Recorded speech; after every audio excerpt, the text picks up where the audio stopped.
En 1888, Dieu envoya à son peuple un très précieux message. Celui-ci devait mettre en lumière les charmes incomparables de Christ. Malheureusement, ce message fut rejeté par la majorité, et ce malgré le soutien de l'esprit de prophétie. Mais qu'est-il advenu de ce message? Et qui sont ceux qui le soutiennent de nos jours? Il existe aujourd'hui des hommes qui sont réputés pour en être les spécialistes. La justification par la foi, la victoire sur le péché sont parmi les principaux thèmes de leurs prédications et séminaires. Mais force est de constater qu'ils sont ignorants à l'égard de la base du message. Quelle est donc la base de ce message qu'ils ignorent ou veulent ignorer? Afin d'y répondre, je vous invite à considérer les premiers chapitres du livre le plus emblématique de ce message, Christ et sa justice, du pasteur Elliott Joseph Waggoner. La version que nous lirons est celle de la Voix vivante, car contrairement à la version officielle francophone du livre, cette version est très respectueuse des expressions et des références bibliques employées par l'auteur. À la page 10 de cet ouvrage, le pasteur Elliott Joseph Waggoner déclara « Ce nom n'a pas été donné au Christ à la suite de quelques grandes prouesses, mais il lui revient par droit à la succession. » Parlant de la puissance et de la grandeur du Christ, l'auteur de l'Épître aux Hébreux dit qu'il est devenu d'autant supérieur aux anges parce qu'il a hérité d'un nom plus excellent que le leur. Hébreux 1, verset 4. Un fils prend toujours légitimement le nom du Père. Et Christ, en tant que Fils unique engendré de Dieu, a légitimement le même nom. De même, un fils est, à un degré plus ou moins élevé, une reproduction du Père. Il a, dans une certaine mesure, les particularités et les caractéristiques personnelles de son Père. Non parfaitement, car il n'y a pas de reproduction parfaite au sein de l'humanité, mais il n'y a pas d'imperfection en Dieu, ni dans aucune de ses œuvres. Et ainsi, Christ est l'image exacte de la personne du Père. Hébreux, chapitre 1, verset 3. Comme le Fils du Dieu existant par lui-même, il a par nature tous les attributs de la déité. Il est vrai qu'il y a beaucoup de fils de Dieu, mais Christ est le Fils unique engendré de Dieu, et par conséquent, le Fils de Dieu dans le sens où aucun être ne l'a jamais été, ni ne pourra jamais l'être. Les anges sont fils de Dieu par création, comme le fut Adam. Job 38, verset 7 et Luc 3, verset 38. Les chrétiens sont fils de Dieu par adoption. Romains 8, versets 14 et 15. Mais Christ est le Fils de Dieu par naissance. L'auteur de l'Épître aux Hébreux montre plus loin que la position du Fils de Dieu n'est pas une position à laquelle Christ fut élevé, mais qu'il la détient de droit. Avant de parler de la justification par la foi, avant de parler de victoire sur le péché, l'ancien Waggoner présenta l'origine de la divinité du Christ. Il expliqua que Christ est Dieu du fait qu'il soit le seul à être sorti du Père, c'est-à-dire l'unique Fils que Dieu, le Père, engendra. Voilà pourquoi la nature même du Christ est d'être Dieu. À la page 14 de ce même livre, il continua en disant une mise en garde est peut-être nécessaire ici. Que personne ne s'imagine que nous voudrions exalter Christ au détriment du Père, ou que nous voudrions ignorer le Père. Cela ne peut être puisque leurs intérêts sont un. Nous honorons le Père en honorant le Fils. Nous sommes conscients des paroles de Paul disant que nous n'avons qu'un seul Dieu, le Père, duquel procèdent toutes choses, et nous sommes pour lui, et un seul Seigneur, Jésus-Christ, par lequel sont toutes choses, et nous sommes par lui. 1 Corinthiens 8, verset 6. Comme nous l'avons déjà énoncé, c'est par lui que Dieu créa les mondes. En fin de compte, toutes choses proviennent de Dieu, le Père. Christ lui-même provint et sortit du Père. Mais il a plu au Père de faire habiter en lui toute plénitude et qu'il devrait être l'agent direct et immédiat de chaque acte de création. Notre but dans cet examen est de mettre en valeur la position légitime d'égalité du Christ avec le Père, afin que sa puissance pour racheter puisse être mieux appréciée. Avant de parler de la justification par la foi, avant de parler de victoire sur le péché, l'ancien Waggoner présenta l'origine de l'égalité du Christ au Père.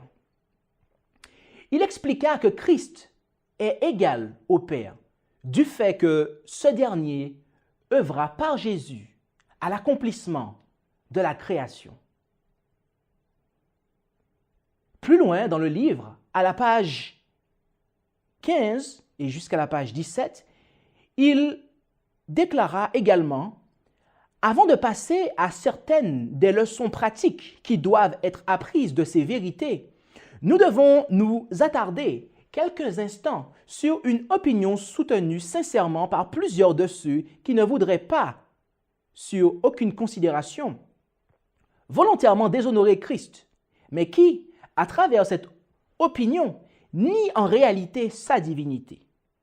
C'est l'idée que le Christ est un être créé qui, par le bon plaisir de Dieu, a été élevé à sa haute position actuelle. Aucun de ceux qui maintiennent cette opinion ne peut avoir une juste conception de la position élevée que Christ occupe réellement. Les Écritures déclarent que Christ est le Fils unique engendré de Dieu. Il est engendré, non créé. Quant au moment où il fut engendré, il ne nous appartient pas d'effectuer des recherches, ni à nos esprits de le comprendre si cela nous avait été révélé. Le prophète Michée nous dit tout ce que nous pouvons connaître sur ce sujet en ces mots. Mais toi, Bethléem Ephrata, qui est petite entre les milliers de Juda, de toi sortira celui qui doit être dominateur en Israël. Ses origines sont d'ancienneté, dès les jours éternels. Michée, chapitre 5, verset 2. Il y a eu une époque où Christ procéda et vint de Dieu, du sein du Père. Mais cette époque est si loin dans les jours de l'éternité que pour une compréhension limitée, cela est quasiment sans commencement. Mais le fait est que Christ est un Fils engendré et non un sujet créé. Il possède par héritage un nom plus excellent que celui des anges. Il est un fils sur sa propre maison. Hébreux, chapitre 1, verset 4 et chapitre 3, verset 6 de la King James Version. Et puisqu'il est l'unique fils engendré de Dieu, il est de la même substance et de la même nature que Dieu et possède par naissance toutes les caractéristiques de Dieu, parce que le Père s'est plu à ce que son Fils soit l'empreinte de sa personne, l'éclat de sa gloire, et soit rempli de toute la plénitude de la divinité. En définitive, nous connaissons l'unité divine du Père et du Fils du fait que tous deux ont le même esprit. Paul, après avoir dit que ceux qui sont dans la chair ne peuvent plaire à Dieu, poursuit Pour vous, vous n'êtes point dans la chair, mais dans l'esprit, s'il est vrai que l'Esprit de Dieu habite en vous. Or, si quelqu'un n'a point l'Esprit de Christ, celui-là n'est point à lui. Romains chapitre 8, verset 9. Ici, nous découvrons que le Saint-Esprit est l'Esprit de Dieu ainsi que l'Esprit de Christ.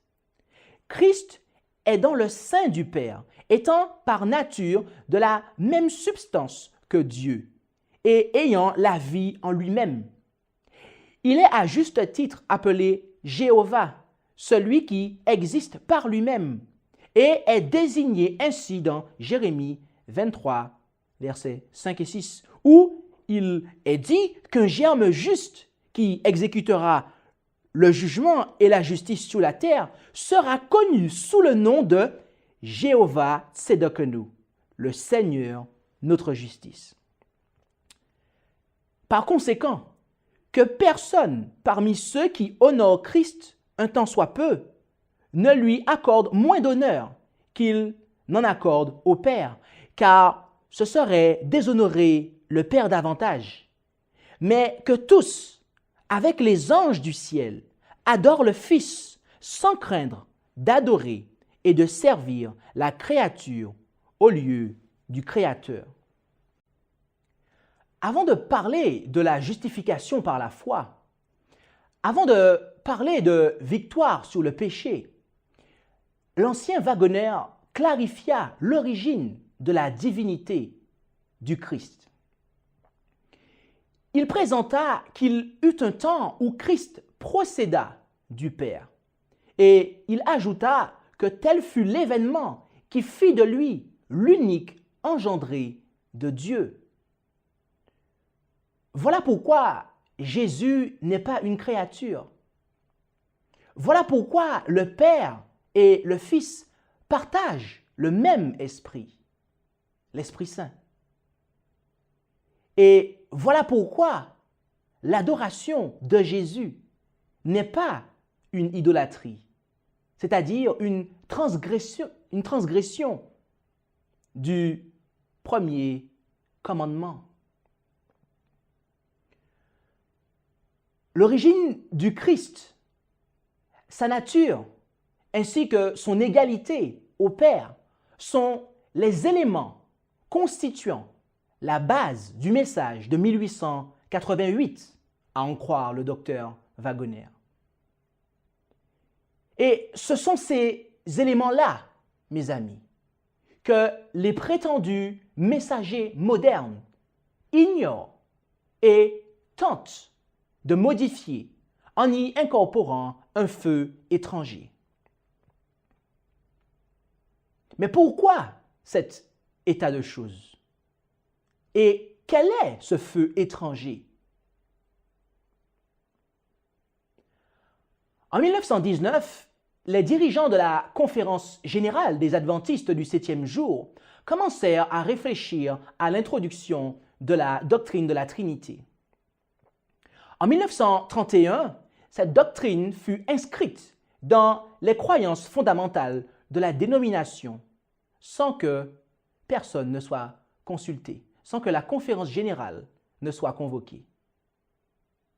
Mais il a fallu attendre 1980 pour que cette doctrine soit officiellement acceptée en vote lors de la session de la conférence générale de cette même année. Ainsi, près d'un siècle s'est écoulé entre les prédications de Johnson Waggoner et l'introduction de la Trinité dans le corps doctrinal de l'Église adventiste du 7e jour. Nous pouvons donc comprendre pourquoi les pasteurs Short et Willand, lorsqu'ils ont réexaminé ce message 8 ans plus tard, ne se sont pas rendus compte que son fondement était totalement incompatible avec l'enseignement de la Trinité fraîchement adopté par la dénomination. Et il en est de même pour les prédicateurs modernes qui se revendiquent de ce message. C'est déjà triste de constater que ces hommes ne connaissent pas le fondement du message de 1888. Mais il est encore plus triste de voir qu'ils ont tenté de le remplacer par l'enseignement de la Trinité, et ce, en l'incorporant dans les messages qu'ils prêchent et dans les ouvrages qu'ils écrivent et vendent. Il y a 2 ans de cela, l'un de ces hommes m'a contacté. Au cours de notre échange, je lui ai précisé que je ne crois pas en la doctrine de la Trinité. Là-dessus, l'homme m'a alors expliqué que la compréhension de la divinité n'est pas importante dans le message de 1888. Je lui ai alors proposé la parabole suivante. Si des hommes veulent prêcher l'Évangile en y incorporant une divinité hindoue, penses-tu que leur message aura de la puissance? L'homme m'a répondu que non. Je lui ai alors dit que c'est exactement ce que font ceux qui prêchent le message de 1888 en y incorporant un Dieu que les messagers de 1888 n'adoraient pas. Je lui ai aussi dit que ces personnes ne prêchent pas le message de 1888 en réalité et que leur message n'a aucune puissance. Mais contrairement à David face à Nathan, jusqu'à cette heure où je vous parle, cet homme et ses acolytes continuent à propager ce faux message. C'est donc en raison de leur entêtement que je réalise cet appel public, mais aussi parce qu'en Matthieu, chapitre 10, verset 27, Jésus déclara « Ce que je vous dis dans les ténèbres, dites-le dans la lumière, et ce que je vous dis à l'oreille, prêchez-le sur les toits. » Certains de ces hommes pensent que les messagers de 1888 étaient dans l'erreur au sujet de la divinité du Christ et de son origine. Mais l'inspiration ne va pas dans ce sens, mes amis. En effet, il fut déclaré « Je sais qu'il serait dangereux de dénoncer la position du Dr. Waggoner comme complètement fausse. Ce qui a été présenté s'harmonise parfaitement avec la lumière que Dieu a trouvé bonne de me donner durant toutes les années de mon expérience. La question m'a été posée. Que pensez-vous de cette lumière présentée par ces hommes? Eh bien, je vous l'ai présentée durant les 45 dernières années. Ce que Waggoner présenta en 1888 s'harmonise parfaitement, mes amis, avec les révélations qui furent données à Ellen G. White. Là-dessus, d'aucuns disent que la divinité et l'origine du Christ sont exclus de cette déclaration. Mais une telle affirmation est erronée. En effet, à la page 10 de son livre « Christ et sa justice », le pasteur Waggoner déclara « Et ainsi, Christ est l'image exacte de la personne du Père. » Et plus bas, il continua en disant « Les anges sont fils de Dieu par création, comme le fut Adam. Les chrétiens sont fils de Dieu par adoption. Mais Christ est le Fils de Dieu par naissance. »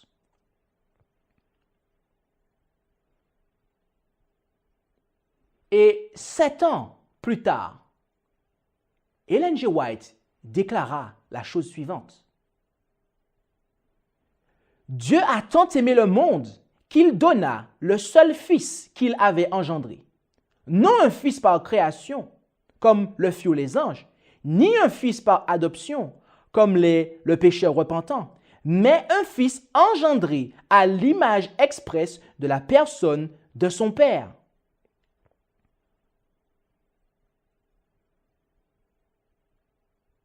Nous pouvons ici constater la similitude de l'enseignement de ces deux auteurs à travers les deux déclarations que nous venons de considérer.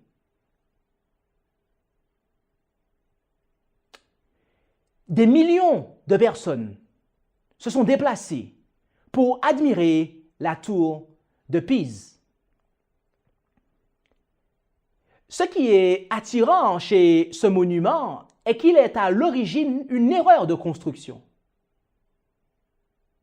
En effet, le fondement sur lequel repose la tour est inadapté au sol.